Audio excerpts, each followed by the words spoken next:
Very good morning students, welcome to today's online class. Last lecture में हमने kinetic theory of gases के assumptions के बारे में डिस्कस किया था। हमने देखा था कि आइडियल गैस के प्रॉपर्टीज को काइनेटिक थ्योरी ऑफ गैसेस ने क्या अजम्स किया था, अजम्पशंस किया था।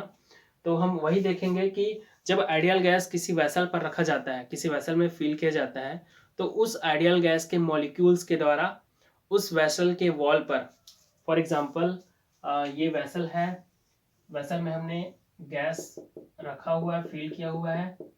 सो in this gas vessel vessel में मॉलिक्यूल्स क्या करेंगे?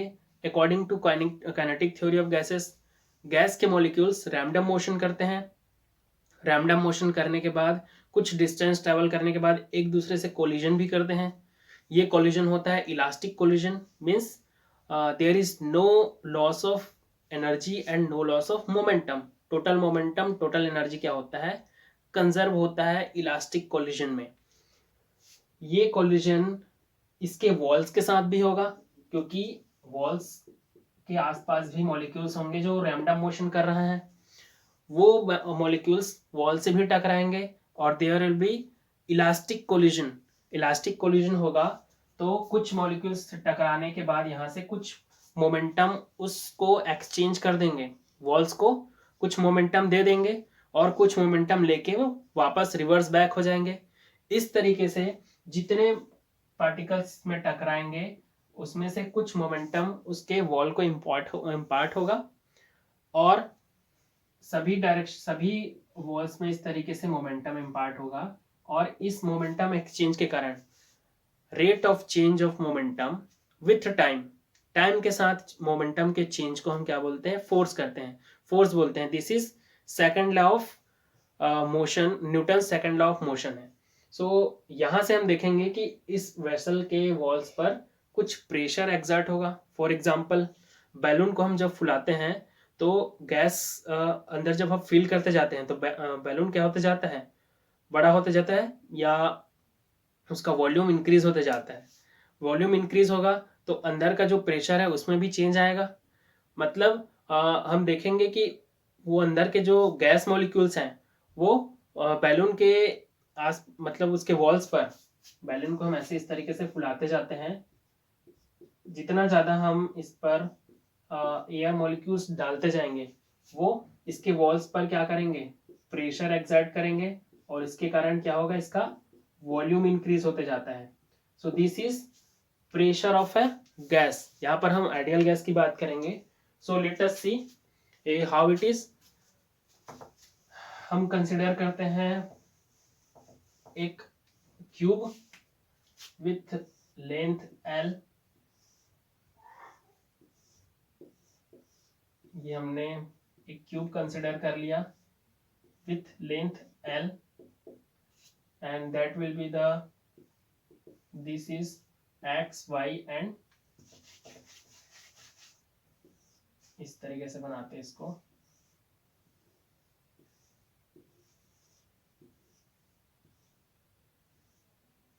This is cube and this will be the three axes of the cube: x, y and z, x, y and z. And this is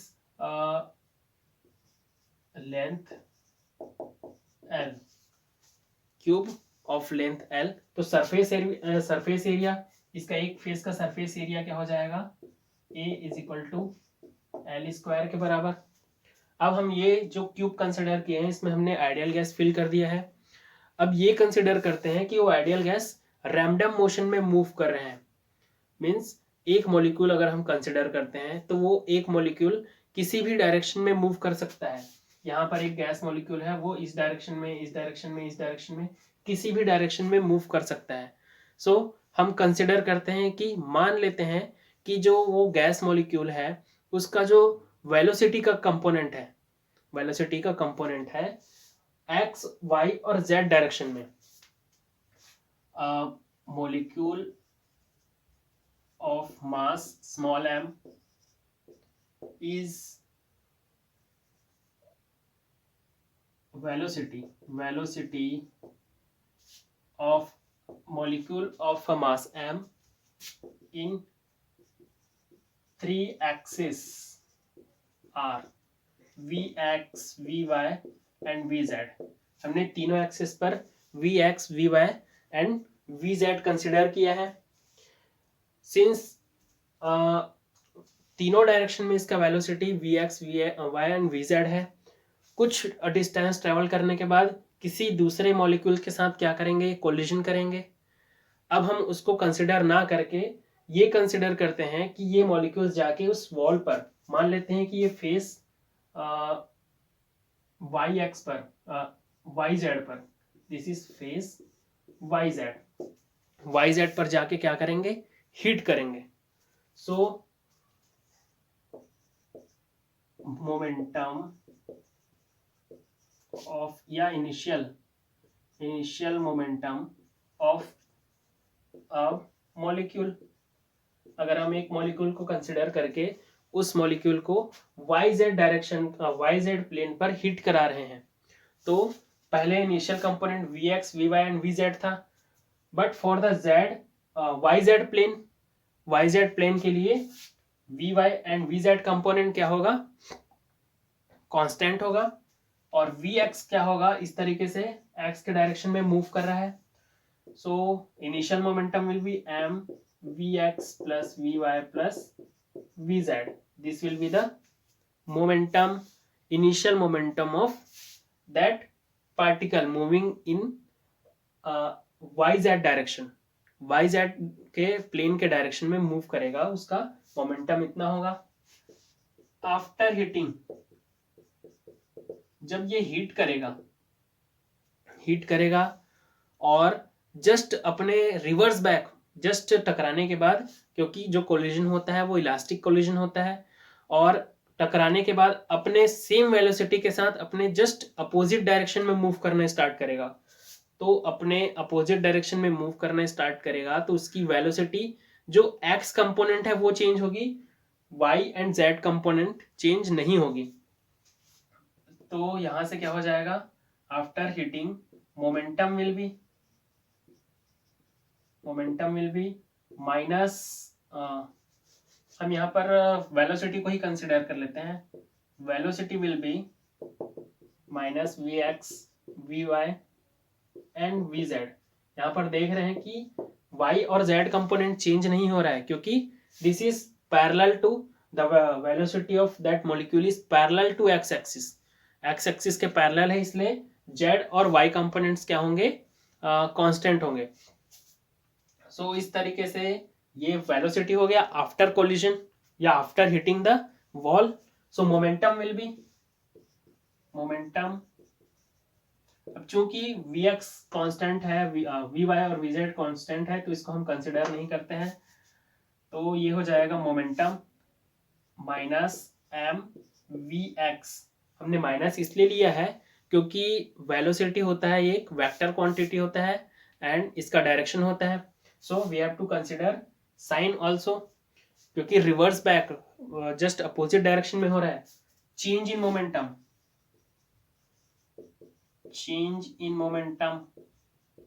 of molecule के momentum में change होगा. Final momentum will be m minus M V X minus initial momentum M V X. हम सिर्फ x component ले रहे हैं क्योंकि Y Z plane की बात कर रहे हैं. जब वाई जेड प्लेन होगा तो y कंपोनेंट और z कंपोनेंट ये क्या होंगे, कांस्टेंट होंगे. सो change in momentum will be minus 2mvx. That is change in momentum of that particle which strike or which hit the yz plane. yz plane को जो hit किया उसका जो मोमेंटम में चेंज हो रहा है उस मॉलिक्यूल का, माइनस 2mvx. सो ये जो मोमेंटम है वो किसी को इम्पार्ट कर रहा है, तभी उसके इतना मोमेंटम चेंज आ रहा है. माइनस 2mvx, इतना मोमेंटम उसमें कम हो रहा है. So what will be the momentum, जो मोमेंटम ये जो मिल रहा है या चेंज हो रहा है वो कहाँ जा रहा है, that will be imparted to the wall. So momentum of wall means momentum imparted to the wall, imparted to the wall. अब एक मॉलिक्यूल किसी वॉल को या एक वॉल को कितना मोमेंटम इम्पार्ट कर रहा है, दैट विल बी 2mvx. ये चेंज इन मोमेंटम डिक्रीज हो रहा है, इसलिए मोमेंटम जो इम्पार्ट होगा वो पॉजिटिव में होगा. So this will be the momentum imparted to the wall by one molecule.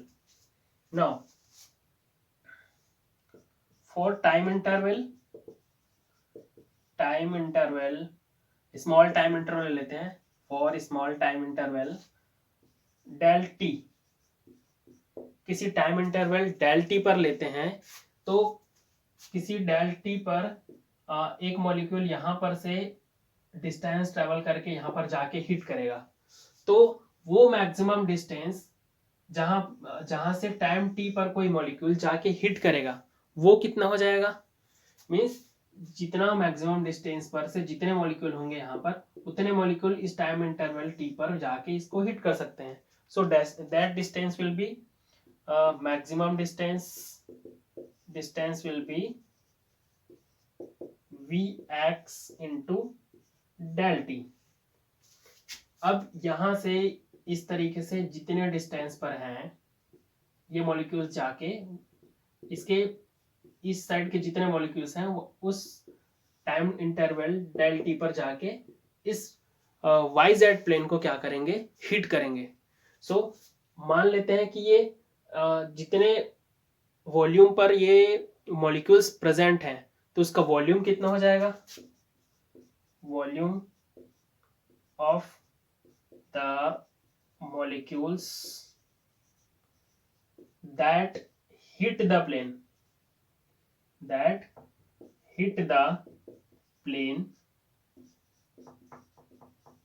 in del t. Volume क्या होगा, surface area into perpendicular distance. Surface area will be a and perpendicular distance, maximum distance will be Vx del t. This is volume of that molecule that will hit the surface YZ in time interval del t. del t समय पर जितने volume के gas molecules उस wall को hit करेंगे that will be the AVX del t. Now let n be the number of molecules per unit volume. Number of molecules per unit volume. Unit volume में number of molecules कितने हैं, n है. So total number of molecules in that volume, molecule in volume, जो हमने volume consider किया है time interval पर जितने उस वॉल्यूम के मॉलिक्यूल्स जाके हिट करेंगे. सो उसमें कितने मॉलिक्यूल्स हैं ये कंसिडर कर लेते हैं. AVX del t पर is equal to NaVX del t. That will be the number of molecules in this volume. उस वॉल्यूम में इतने नंबर ऑफ मॉलिक्यूल्स हैं.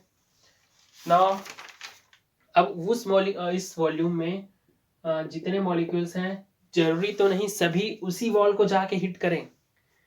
तो ये कंसिडर करते हैं कि इस वॉल्यूम में जितने भी नंबर ऑफ मॉलिक्यूल्स हैं वो मॉलिक्यूल्स में से 50% उस वॉल के डायरेक्शन में ट्रैवल करेगा और 50% उस वॉल के जस्ट अपोजिट डायरेक्शन में ट्रैवल करेगा. ये कंसिडरेशन है ओनली, क्योंकि अगर हम एक वॉल्यूम ले रहे हैं जरूरी तो नहीं सभी इसी वॉल के डायरेक्शन में हो और इसी वॉल को हिट करें, या ये जरूरी तो नहीं सभी इसके जस्ट रिवर्स बैक में हो. इधर उधर रैंडम डायरेक्शन में भी मूव कर सकते हैं अपने कंसिडरेशन के लिए कि इसमें से 50% मतलब half number of molecules travel towards the YZ plane and half number of molecules travels towards the just reverse in opposite direction to Y Z plane. मतलब वाई जेड प्लेन को हिट करने वाले मॉलिक्यूल्स की संख्या उस volume में just total number of molecule से कितना होगा, हाफ होगा। So number of molecules hit the plane will be 1/2 NaVx del t।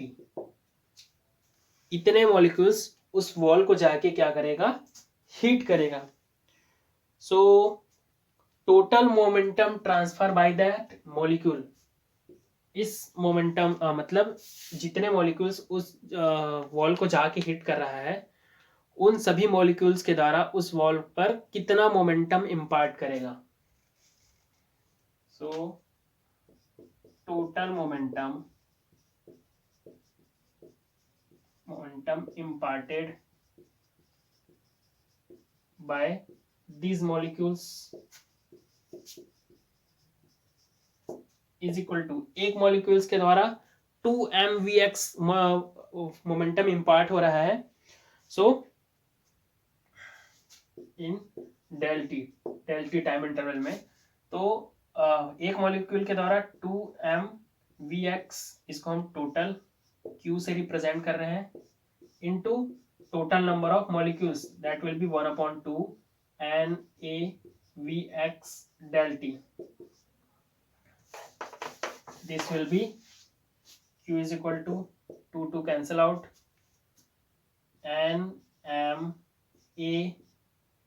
NaVx square into del t। this will be the total momentum imparted to the wall at time interval del t। del t समय में total momentum इंपार्ट हो रहा है कितना, इतना। So from the second law of Newton's law of motion, from Newton's second law of motion, हमको पता है कि del P upon del T is equal to F होता है change in momentum per unit time. So del T interval में इतना हो रहा है, so force will be Q upon del T,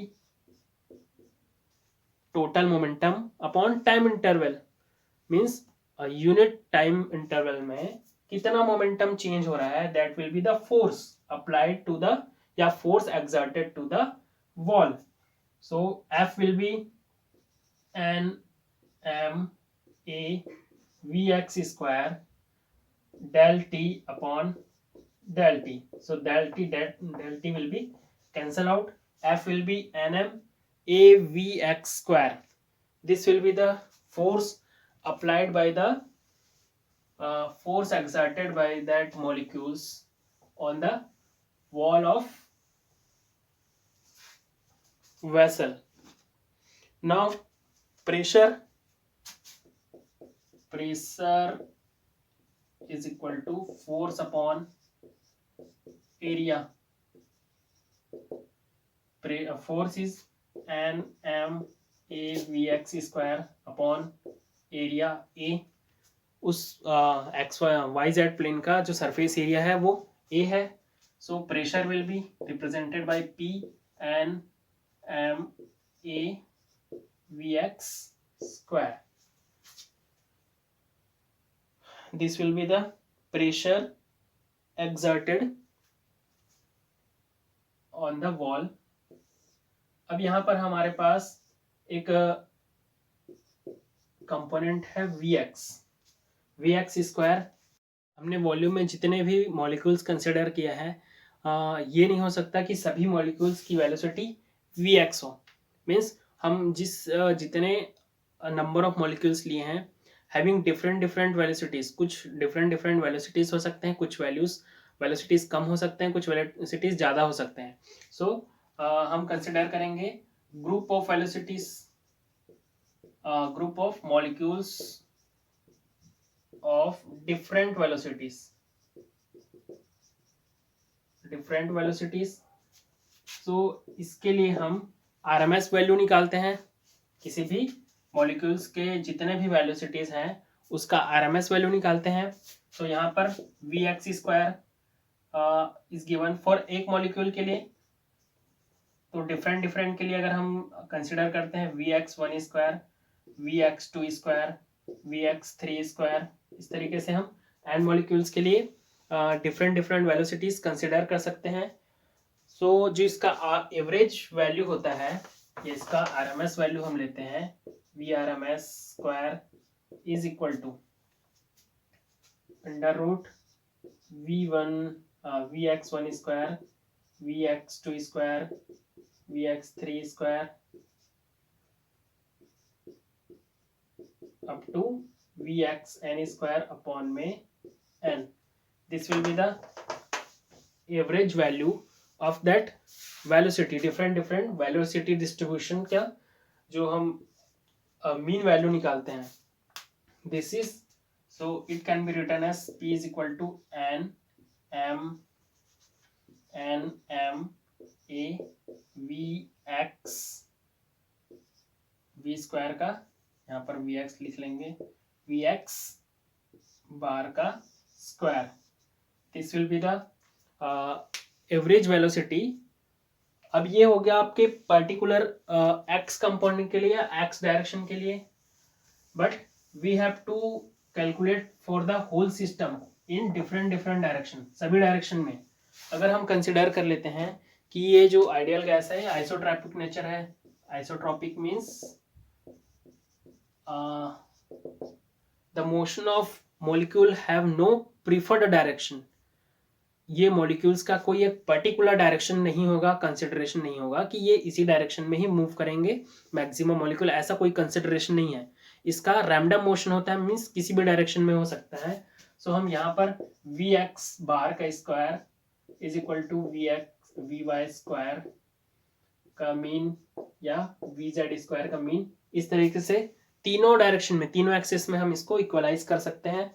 तो इसको हम किसी एक डायरेक्शन में ना लेके तीनों डायरेक्शन में कंसिडर करने के लिए हम क्या कर लेंगे, इसका मीन निकाल लेंगे. Vx square Vy square plus Vz square, and that will be Vx square plus Vy square plus Vz square is equal to V square.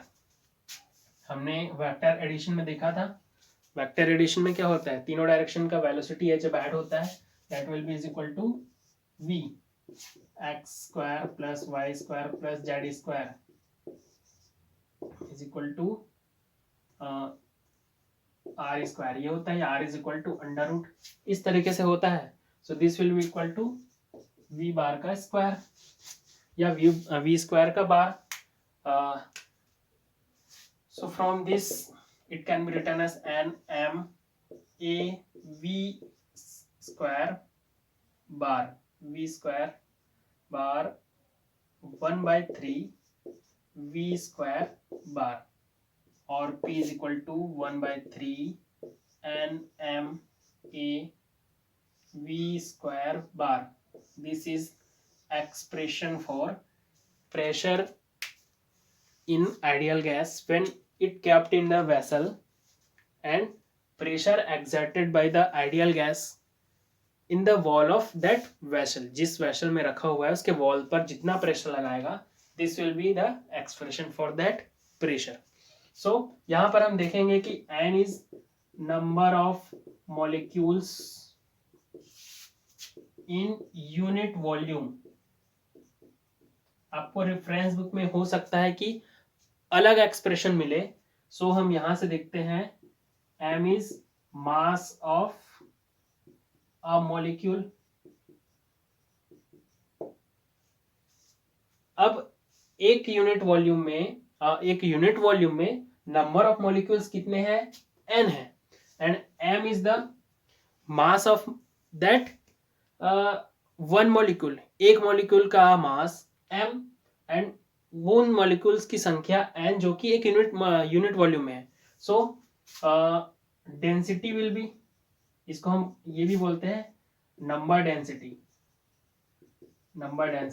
So density of gas is equal to number density into mass of molecule, mass of a molecule represented by rho into rho is equal to n into m. So this can also be written as P is equal to 1 by 3 rho v square का bar. This is the another expression for pressure. So let us see one example, numerical example related to this expression.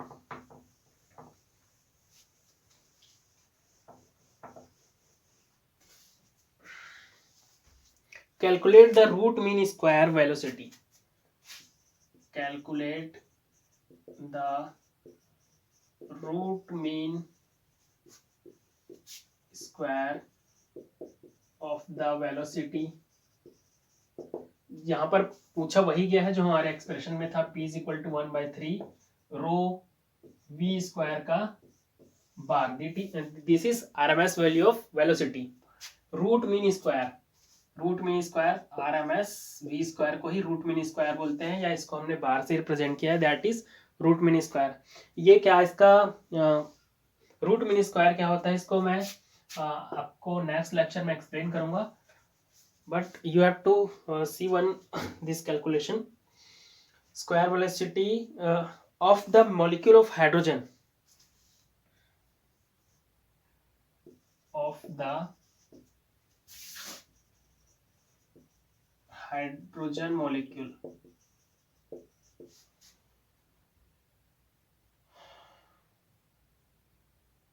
at a temperature of 0 degree Celsius, at a temperature of 0 degree Celsius and a pressure of 76 cm of, at the temperature of 76 cm of mercury column, या Hg भी इसको लिखते हैं, 76 cm of Hg, when the density of hydrogen at NTP, when the density of hydrogen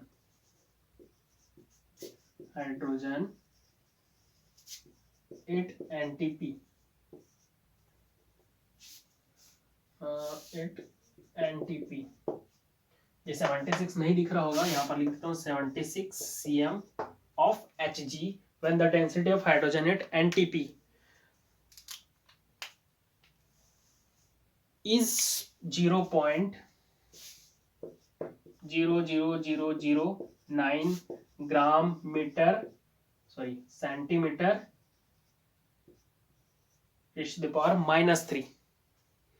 That is the question. We have to calculate RMS value, calculate the root mean square velocity, root mean square velocity of hydrogen molecule. एक hydrogen molecule का हमको root mean square calculate करना है. P is equal to 1/3 NM V square bar.